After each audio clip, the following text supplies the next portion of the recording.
যে আগুনে পুড়ে মারা যায় সে শাহিদ ফি সাবিলিল্লাহ। হসপিটালের বার্ন ইউনিটে এখনো অনেকে মৃত্যুর সাথে পাঞ্জা লড়ছে।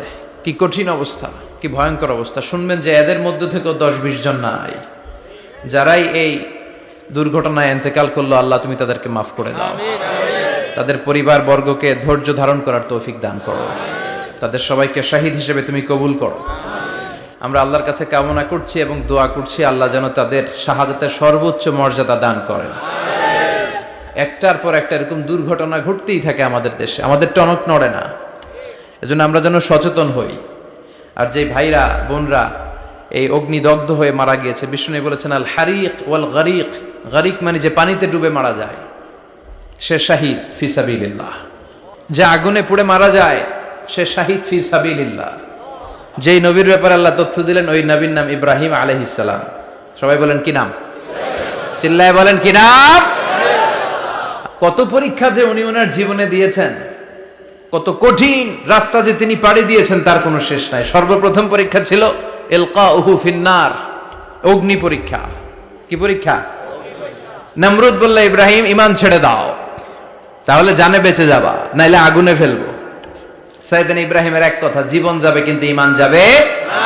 ঈমানের পথে অবিচল থেকে আমার মরণ যেন হয়। আর জোরে পড়েন আমিন। নমরুদ বলে ঈমান ছেড়ে দাও, তা না হলে আগুনে ফেলবো। সাইয়েদনা ইব্রাহিম বলে জীবন যাবে কিন্তু ঈমান যাবে না। তার মানে আগুনের পরীক্ষায় পাস। চিল্লায় বলেন আগুনের পরীক্ষায় পাস।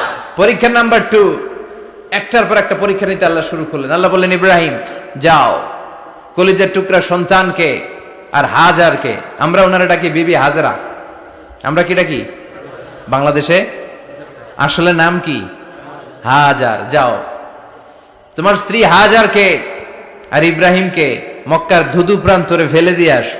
ওখানে মানুষ নাই, প্রাণী নাই, জনমানব শূন্য, দেখি আমার কদ্দুর ভালোবাসো। বলতে দেরি, টু শব্দ নাই, মরুভূমিতে ফেলে দিয়ে আসলেন।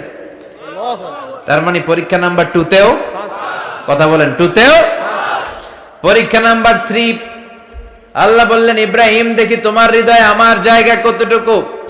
যাও কলিজার টুকরা সন্তান ইসমাইলের গলার মধ্যে তলোয়ার লাগাও। সাইয়েদনা ইব্রাহিম বিয়ে করার পর থেকে আল্লাহর কাছে চাইতে চাইতে শেষ, মাগা সন্তান হয় না। ওনার প্রথম সন্তানটা হয়েছিল সাইয়েদনা ইসমাইল যখন জন্মগ্রহণ করেছে, ইব্রাহিমের বয়স ছিল 86 বছর। সুবহানাল্লাহ কইতে মনে চায় না? এই এলাকায় আসেনি 86 বছর বয়সে সন্তান হয়েছে? হ্যাঁ, এরকম শক্তিশালী পুরুষ কেউ আছে? আহা, 86 বছর বয়সে তো হাঁটতেই পারে না। কথা কন। সাইয়েদনা ইসমাইলকে যখন আল্লাহ তাআলা সাইয়েদনা ইব্রাহিমকে উপহার দিয়েছেন, তখন সাইয়েদনা ইব্রাহিমের বয়স, চিল্লায় বলেন কত? 86 বছর বয়সে যে কলিজার টুকরা সন্তানটাকে হাতে পেলেন, চাঁদের মতো সুন্দর ছেলে। আল্লাহ বললেন দেখি আমার হৃদয়ে তোমার জায়গা কতটুকু, ইসমাইল রে জবাই করো। বলতে দেরি, ছুরি লাগাতে দেরি হয় না। তার মানে এই পরীক্ষায় পাস। একটার পর একটা আল্লাহ পরীক্ষা নিয়েছেন, একটার পর একটা পরীক্ষা। আগুনের পরীক্ষায় পাস, ফ্যামিলি বিসর্জন দাও পাস, কলিজার টুকরা সন্তানের গলায় ছড়ি লাগাও পাস। এবার আল্লাহ বললেন এরপর তোমারে বড় দায়িত্ব দিব, তোমাকে হজ প্রোগ্রামের এমডি বানায় দিলাম, ম্যানেজিং ডাইরেক্টর অফ হজ। সুবহানাল্লাহ কইবেন না? আল্লাহ বললেন ইব্রাহিম বিশাল বড় কাফেলা বানাও, হজের আঞ্জাম দাও। সাইয়েদনা ইব্রাহিম বললেন আল্লাহ দুদুমরু প্রান্তর, জনমানব শূন্য, মানুষ নাই, পাখি নাই, কেউ নাই, কিভাবে আমি হজের আঞ্জাম দেব? আল্লাহ বললেন ইব্রাহিম হজ প্রোগ্রামের ম্যানেজারগিরি করতে চাইলে 3টা পেশা তোমাকে বেছে নিতে হবে। কয়টা? এই 3টা পেশা এর সমন্বয়ে তুমি হজের প্রোগ্রামের আঞ্জাম দিতে পারবে। পেশা নাম্বার 1 তোমার রাজমিস্ত্রির কাজ করতে হবে।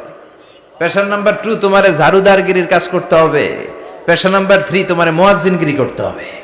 সুবহানাল্লাহ কইবেন না? وَإِذْ يَرْفَعُ إِبْرَاهِيمُ الْقَوَاعِدَ مِنَ الْبَيْتِ وَإِسْمَاعِيلُ رَبَّنَا تَقَبَّلْ مِنَّا إِنَّكَ أَنْتَ السَّمِيعُ الْعَلِيمُ। সাইয়েদনা ইব্রাহিম আর কলিজার টুকরা সন্তান ইসমাইলকে নিয়ে রাজমিস্ত্রির কাজ শুরু করে দিলেন। আল্লাহু আকবার। কাবা ঘর ভেঙে চুরমার, বাপ বেটা মিলে রাজমিস্ত্রির কাজ, পাথর কেটে কেটে বাপ বেটা মিলে কাবা ঘর বানায়। পেশা নাম্বার 1 শেষ। পেশা নাম্বার 2 ঝাড়ুদারগিরি। পেশা নাম্বার 2 কি? আল্লাহ বললেন তাহহিরা বাইতিয়া লিত-তাইফিনা ওয়াল আকিফিনা ওয়ার রুকআইস সুজুদ। মসজিদেরি ঝাড়ু বারদার হোক আমারে হাতে শোনো আমারে মুনাজাত। পড়েন আমিন। আল্লাহ বললেন তাহহিরা পরিষ্কার করো মানে ঝাড়ু দাও, বাইতি আমার কাবা ঘর, লিত-তাইফিনা তাওয়াফকারীদের জন্য, ওয়াল আকিফিনা ইতিকাফকারীদের জন্য, ওয়ার রুকআইস সুজুদ রুকুকারীদের জন্য, সিজদাকারীদের জন্য ঝাড়ু দাও। বাপ বেটার রাজমিস্ত্রিগিরি শেষ, এবার ঝাড়ুদারগিরি শুরু। সুবহানাল্লাহ বলেন। এরপর আল্লাহ বললেন 3 নম্বরে মুয়াজ্জিনগিরির কাজ করো। ওয়াআযযিন ফিন-নাসি বিল হজ্জি ইয়াতুকা রিজালাও ওয়া আলা কুল্লি দামিরি ইয়াতিনা মিন কুল্লি ফাজ্জিন আমিক। ঘর বানিয়েছেন, এই ঘরে তোমরা হজ করতে আসো। সাইয়েদনা ইব্রাহিম বললেন আল্লাহ আমি আর আমার পোলা ছাড়া কেউ নাই। কেউ আছে? মানুষ নাই, আপনারা কেউ নাই, আমি কার সামনে আযান দেব? আমি কার সামনে ঘোষণা দেব? আল্লাহ মানুষ নাই, প্রাণী নাই, পাখি নাই, দৃশ্যমান কিছু নাই, কোথায় আমি ঘোষণা দেব? আল্লাহ বললেন দাঁড়াও, দাঁড়িয়ে তুমি আযান দাও, ঘোষণা দাও। তোমার এই আযানের আওয়াজটা গোটা বিশ্বের সব মানুষের কানের ভেতরে আমি আল্লাহ পৌঁছে দেব। আযযিন ফিন-নাস বিল হজ্জ, হজের আযান দাও। উনি আযান দিলেন আইয়ুহান নাস ইত্তাখাযাল্লাহু বাইতান ফাহুজ্জু। আল্লাহ একটা ঘর বানিয়েছে, যাদের সামর্থ্য আছে হজে আসো। সুবহানাল্লাহ পড়ে। তৎকালীন সময়ে গোটা বিশ্বে যারা ছিল সবার কানের ভেতরে এই ঘোষণাটা মানে এই আযানটা পৌঁছে দিয়েছে কে? আল্লাহ। আমরা তখন ছিলাম পৃথিবীতে? না। কই ছিলাম? ফি আলামিল আরওয়াহ, রূহের জগতে। রূহের জগতেও আল্লাহ তাআলা আমাদের কানে পৌঁছে দিয়েছেন। রূহের জগতে থেকে এই আযান শুনে আমরা যারা লাব্বাইক বলার সুযোগ পেয়েছি তাদেরকে এই দুনিয়াতে হজের নসিব আল্লাহ করে দিবেন। তার মানে হজ প্রোগ্রামের ম্যানেজার। সুবহানাল্লাহ পড়েন। পরীক্ষা কারে কয়? কত প্রকার ও কি কি। হজ প্রোগ্রামের ম্যানেজার বানাইলেন, ম্যানেজিং ডাইরেক্টর, মহাব্যবস্থাপক। হজের আঞ্জাম দাও, আর হজের আঞ্জাম দিতে যে তোমাকে প্রথমে রাজমিস্ত্রির কাজ করা লাগবে পাস, ঝাড়ুদার গিরির কাজ করা লাগবে পাস। আল্লাহর নবী উলুল আজমি মিনার রাসূল মসজিদ ঝাড়ু দেয় না, আমরা মসজিদ পরিষ্কার করতে চাই না। আছে না নাই? বালু দেখলেই মুয়াজ্জিনরে গালি। কথা কন। মসজিদে ময়লা দেখলেই খাদেমের 14 গোষ্ঠী উদ্ধার করে ছাড়ে, আর নিজে পশ্চিম দিকে পড়ে আসারও খায় না। আছে না নাই? মসজিদ ঝাড়ু দেয়া শুধু মুয়াজ্জিনের কাজ? খাদেমদারের কাজ? মসজিদ পরিষ্কার রাখা আমাদের সবার কাজ। চিল্লায় এখন ঠিক কিনা? যাদের অন্তরে জ্বালা যন্ত্রণা, যাদের দোয়া কবুল হয় না, আপনি মসজিদ ঝাড়ু দিয়ে দেখেন মুহূর্তে দোয়া কবুল হয়ে যাবে।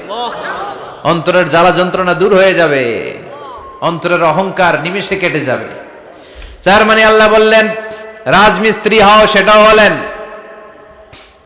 ঝাড়ুদার হও, সেটাও হলেন, আযান দাও, সেটাও হলেন। তার মানে হজের যে পরীক্ষা নিলেন এটাতেও কথা কন, শুনতেছেন?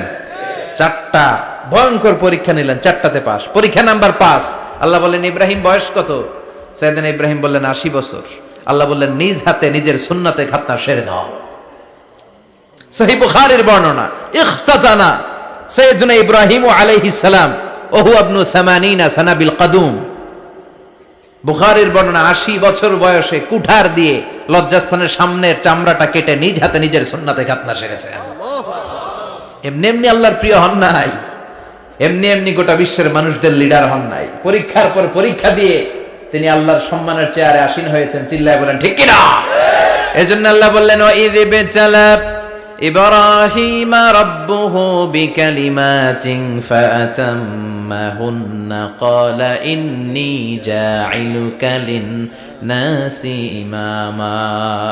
ও নবী স্মরণ করুন সেই সময়ের কথা যখন আমি আমার খলিল ইব্রাহিমকে অনেকগুলো পরীক্ষা নিয়েছিলাম, আর প্রতিটি পরীক্ষায় আমার খলিল সফলতার সাথে উত্তীর্ণ হয়েছিল।